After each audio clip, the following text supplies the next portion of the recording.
अभी अभी बंगाल चुनाव के नतीजों को लेकर एक ऐसी खबर आ रही है जिसने दिल्ली से लेकर कोलकाता तक हड़कंप मचा दिया है। टीएमसी के दावों और एसआईआर रिपोर्ट की विसंगतियों के बाद अब मामला देश की सबसे बड़ी अदालत यानी सुप्रीम कोर्ट की दहलीज पर है। अटकलें तेज हैं कि बंगाल की 31 विधानसभा सीटों पर दोबारा चुनाव हो सकते हैं। जी हां, आपने सही सुना। लोकतंत्र के मंदिर में अगर आंकड़ों की हेराफेरी हुई है तो क्या चुनाव आयोग और बीजेपी की मिलीभगत का पर्दाफाश होने वाला है? आप बने रहिए, इस पूरी वीडियो में हम पूरा वो सच दिखाएंगे जो आज सुप्रीम कोर्ट में मुख्य न्यायाधीश ने क्या क्या कहा है।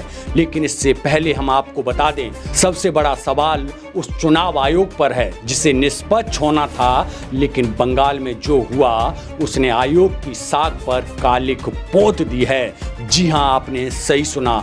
एसआईआर का खेल आखिर क्यों सांख्यिकी सूचना रिपोर्ट के आंकड़ों में इतना बड़ा झोल निकला? मौन आयोग। जब टीएमसी सबूतों के साथ चीख रही थी तब चुनाव आयोग धृतराष्ट्र की तरह बैठा रहा।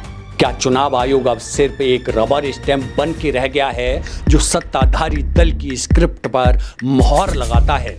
सुप्रीम कोर्ट की फटकार और नई याचिका की अनुमति ने साफ कर दिया है कि दाल में कुछ काला ही नहीं बल्कि पूरी दाल काली है। आप समझ सकते हैं, बंगाल की 31 सीटों पर सुप्रीम कोर्ट ने मोहर लगा दी है और बोल दिया है आप फिर से याचिका डालिए और हम सुनवाई करेंगे।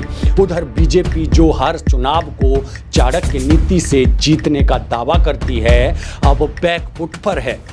बंगाल की हार को जीत में बदलने के लिए क्या सरकारी तंत्र और डेटा का दुरुपयोग किया गया? 31 सीटों का यह आंकड़ा बीजेपी की नींद उड़ाने के लिए काफी है।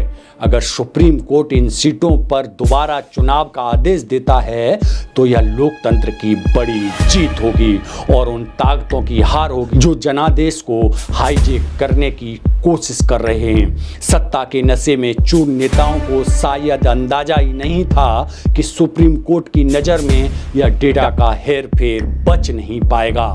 अब आपको बताऊं, 31 सीटों का गणित और सुप्रीम कोर्ट का डंडा ऐसा चला इन पर कि आप सोच नहीं सकते। सुप्रीम कोर्ट ने साफ कह दिया है, दूध का दूध और पानी का पानी होना चाहिए।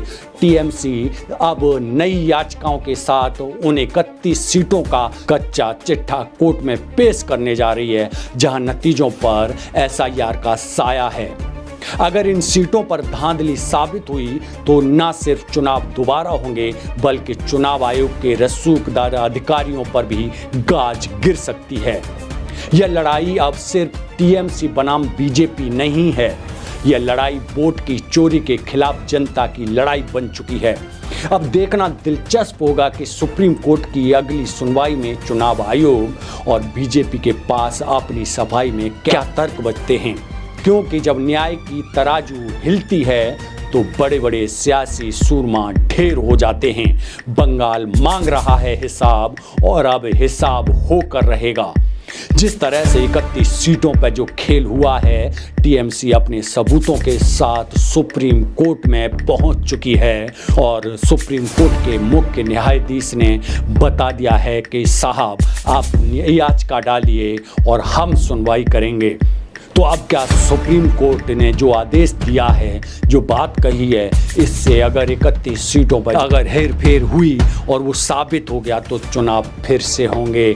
और आप समझ सकते हैं, अगर धांधली साबित होती है तो संविधान के आर्टिकल 142 के तहत कोई भी चुनाव रद्द किया जा सकता है, फिर से चुनाव कराने के आदेश दिए जा सकते हैं। अगर धांधली साबित हुई तो इस तरह से ये लोकतंत्र की बहुत बड़ी जीत होगी और चुनाव आयोग पर बड़ी गाज गिरेगी कि आपकी देखरेख में इतना सब कुछ हुआ और आप कहाँ सो रहे थे? क्या आप बीजेपी के कठपुतली बन के चुनाव का ये सब खेल रच रहे थे जो कि बंगाल में रचा गया? आप समझिए ये कितना बड़ा अनुमान लगाया जा रहा है कि अभी तो 31 सीटें हैं उस पर जो कल्याण बनर्जी हैं टीएमसी की तरफ से प्रेजेंट हुए सुप्रीम कोर्ट ने, उन्होंने बोला कि कुछ सीटें ऐसी हैं जो एसआईआर में 5000 वोट काटे गए, यहाँ से वहाँ पर जीत का अंतर मात्र 800-700 है।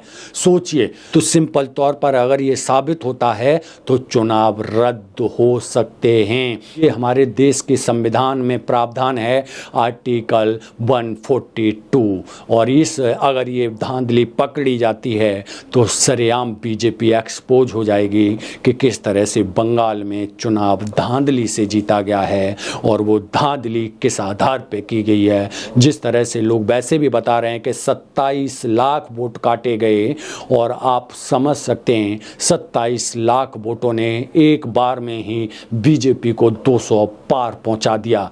आप यकीन मानिए कि इतना बड़ा आंकड़ा ये संभव नहीं था बिना एसआईआर के।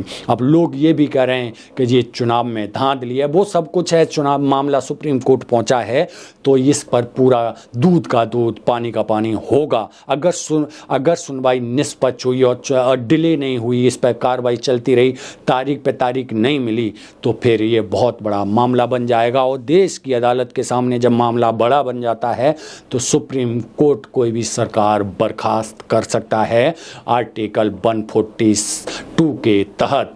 आपकी क्या राय है? आप इस पूरी वीडियो पर, इस पूरे मामले पर जो सुप्रीम कोर्ट ने कहा है और मामला सुप्रीम कोर्ट में पहुंचा है टीएमसी की तरफ से, तो आप इस पर क्या अपनी राय देंगे? और इस वीडियो में जो आए आप कमेंट करके ज़रूर बताइए कि क्या चाहते हैं कि बंगाल का चुनाव रद्द हो सकता है या नहीं हो सकता है। मामला सुप्रीम कोर्ट है, अगर सुप्रीम कोर्ट निष्पक्ष कार्रवाई करेगा तो क्या ये चुनाव रद्द होगा, चुनाव फिर से होंगे? जो 31 सीटों का जो आंकड़ा दिया जा रहा है, क्या ये साबित हो सकता है सुप्रीम कोर्ट में? आप अपनी राय कमेंट बॉक्स में ज़रूर बताइए।